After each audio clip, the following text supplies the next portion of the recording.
जय श्री माता जी। आप सभी सहजी भाई और बहनों का today Sahaja Yoga news India YouTube channel पर हृदय से स्वागत है।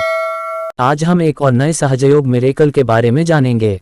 श्री माता जी साक्षात श्री अन्नपूर्णा स्वरूपा हैं।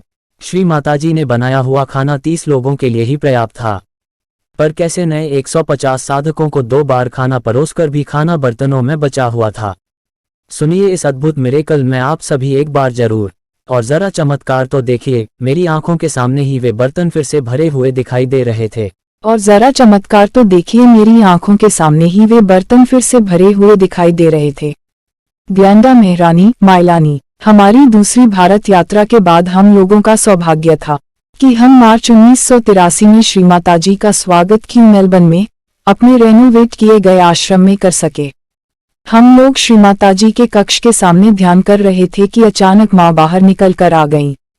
अगले दिन मेलबर्न आश्रम के बड़े से बगीचे में फॉलोअप कार्यक्रम था। इसके पहले दिन ही माँ ने हमें निर्देश दे दिए थे कि हमें योगियों के लिए किस प्रकार से खाना बनाना है। सुबह सवेरे ही वे किचन में हमारी सहायता करने के लिए आ गई थीं। उन्होंने अपना एप्रोन पहना, एक लकड़ी का चम्मच उठाया और हमें निर्देश दिए कि हमें कितने भारतीय मसालों का तैयार करना है। उन्होंने एक बर्तन में मक्खन डाला और इसके बाद पहले से ही तैयार किए गए हर्ब्स और मसालों को भी बर्तन में डाल दिया। मसालों की सुगंध बड़ी तेज महसूस हो रही थी। इस सुगंध से मेरी विशुद्धि काफी क्लियर भी हो रही थी, क्योंकि माँ ने मुझे कई बार उन मसालों को सूंघने के लिए भी कहा। मैं चनों को पीस रही थी कि श्री माता जी ने मेरे कंधे पर अपना हाथ रखा। उनका चेहरा मेरे चेहरे से कुछ ही दूर था। परमात्मा के किचन में श्री माताजी के साथ खाना पकाने की जबरदस्त अनुभूति थी।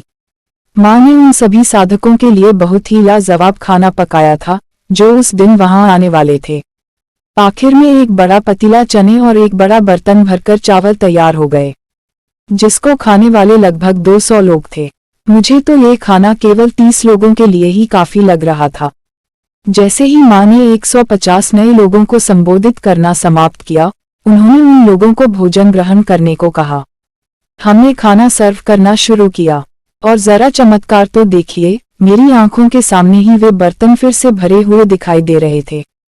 ये खाना इतना अधिक था कि लोगों ने 2-2 बार खाना लिया, लेकिन फिर भी वे बर्तन जस के तस भरे ही रहे। वे जरा भी खाली नहीं हुए, यहाँ तक कि सबके खाने के बाद भी एक बर्तन आधा भरा हुआ था। मेरे लिए ये किसी चमत्कार से कम नहीं था, ठीक वैसा ही जैसा कि ईसा के समय में कुछ मछलियाँ और ब्रेड के लोज से कई लोगों का पेट भर गया था। जय श्री माता जी।